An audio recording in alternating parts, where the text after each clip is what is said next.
রামু সেনানিবাসে যথাযোগ্য মর্যাদায় সশস্ত্র বাহিনী দিবস পালিত হয়েছে।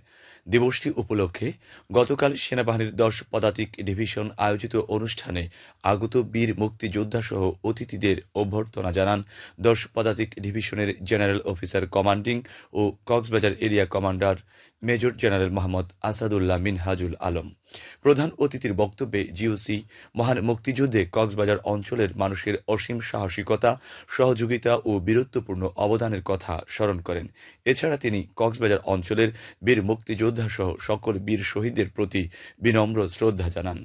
অনুষ্ঠানে জেলা প্রশাসক মোহাম্মদ আব্দুল মান্নান, বীর মুক্তিযোদ্ধা, শহীদ পরিবারের সদস্য, সামরিক ও বেসামরিক কর্মকর্তা, সশস্ত্র বাহিনীর প্রাক্তন সদস্য এবং বিশিষ্ট ব্যক্তিবর্গ উপস্থিত ছিলেন।